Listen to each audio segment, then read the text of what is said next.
जब केदारनाथ यात्रा के दौरान बस को खाई में गिरने से बचाने आए स्वयं शेषनाग। कई बार ऐसी घटनाएं हमारे साथ हो जाती हैं कि उन पर विश्वास करना बहुत मुश्किल हो जाता है। आपके साथ ऐसा कभी हुआ होगा कि जब आप कोई काम कर रहे होंगे तो आपको लगा होगा कि यह मैं पहले भी कर चुका हूं या कर चुकी हूं, और ऐसा सिर्फ इसलिए होता है क्योंकि ये सब हमारे पुनर्जन्म से जुड़ा हुआ होता है। कई लोग पुनर्जन्म को आस्था की नजरों से देखते हैं, तो कई लोग पुनर्जन्म जैसी कोई फिलॉसफी नहीं है ऐसा मानते हैं। आज की घटना भी पुनर्जन्म से जुड़ी हुई है। तो वीडियो शुरू करने से पहले यदि आप महादेव के सच्चे भक्ति हैं तो कमेंट बॉक्स में हर हर महादेव लिखकर इस चैनल को सब्सक्राइब जरूर करें। आज की घटना है असम में रहने वाली अंकिता की।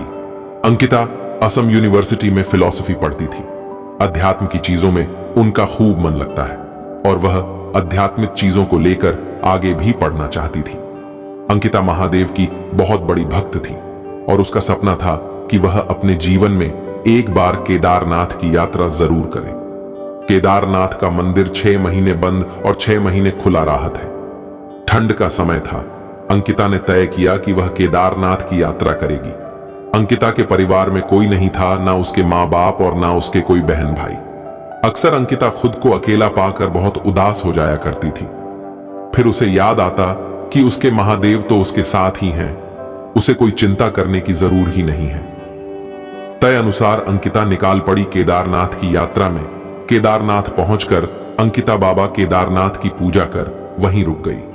केदारनाथ की खूबसूरत वादियां, आध्यात्मिक प्रकृति उसे केदारनाथ से कहीं और जाने की इजाजत ही नहीं दे रही थी। अपने केदारनाथ यात्रा के दौरान अंकिता वहां रहने वाले एक अघोरी से मिलती है।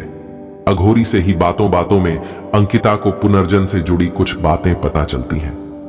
अंकिता पुनर्जन्म पर विश्वास नहीं करती थी, पर अघोरी से मिलकर उसकी बातें सुनकर अंकिता को भी पुनर्जन्म पर थोड़ा थोड़ा भरोसा होने लगा कि सच में पुनर्जन्म होता है।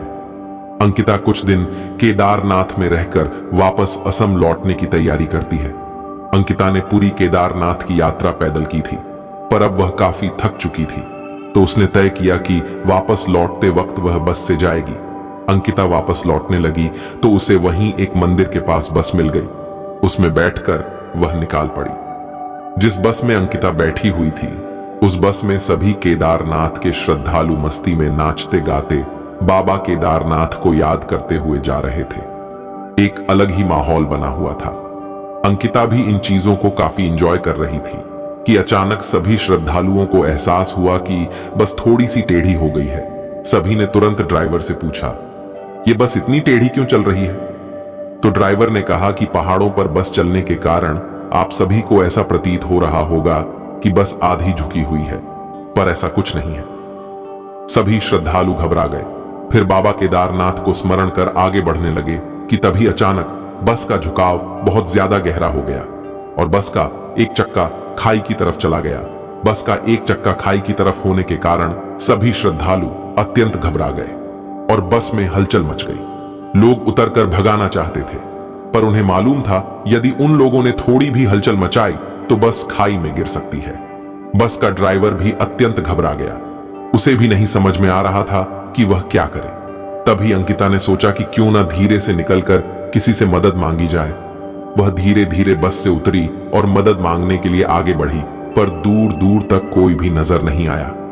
अंकिता को जब मदद नहीं मिली तो वह वापस बस की तरफ आकर खड़ी हो गई। वह बस की कंडीशन देखने के लिए जब झुकी तो सहसा उसका पैर फिसल गया और वह खाई में गिरने ही वाली थी कि तभी एक व्यक्ति आकर उसका हाथ थाम लेता है और अंकिता को गिरने से बचा लेता है।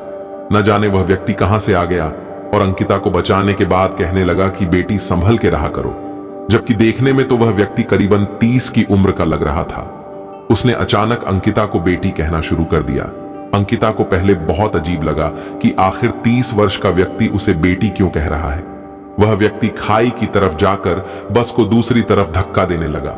अचंभित बात यह थी कि खाई की तरफ जाने पर भी वह गिरा नहीं, जैसे उसे काफी अनुभव था या उस खाई से उसका कोई पुराना नाता था। सभी श्रद्धालु, अंकिता, बस ड्राइवर यह देखकर अत्यंत आश्चर्य में पड़ गए। यह कौन है जिसने आकर हम लोगों की जान बचा ली? तभी एक अघोरी वहां आता है। यह वही था जिससे अंकिता केदारनाथ में मिली थी।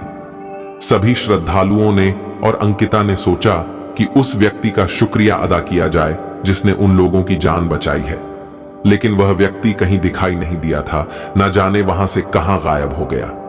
तभी सभी लोगों ने देखा कि बस के पास में शेष नाग गुजर रहा है। लोगों ने अपने हाथ जोड़ लिए, उन्हें मालूम चल गया कि शेष नाग ने ही उन लोगों की मदद की है, उनकी जान बचाई है। पर अब भी एक सवाल अंकिता के मान में चल रहा है कि आखिर यदि शेषनाग एक व्यक्ति के रूप में आकर हमारी जान बचाई तो उन्होंने मुझे बेटी क्यों कहा? अघोरी ने अंकिता के चेहरे पर शिकन देखी तो उन्होंने अंकिता से पूछा, उनकी बेचैनी का कारण क्या है? अंकिता ने सारी बात उस अघोरी को बताया। अघोरी हंसने लगे और कहा, आज सुबह मैंने तुम्हें पुनर्जन्म के बारे में बताया था। हो ना हो, शेषनाग तुम्हारे पुनर्जन्म के पिता थे। उन्होंने आज तुम्हारी जान बचाई। यह बात सुनकर अंकिता चकित रह गई। जिस बात को वह नहीं मानती थी, आज उसके साथ वही घटना हो गई। दोस्तों, ये वीडियो कैसी लगी हमें कमेंट बॉक्स में जरूर बताइएगा। वीडियो पसंद आई हो तो लाइक करें, शेयर करें और चैनल को सब्सक्राइब करना मत भूलिएगा।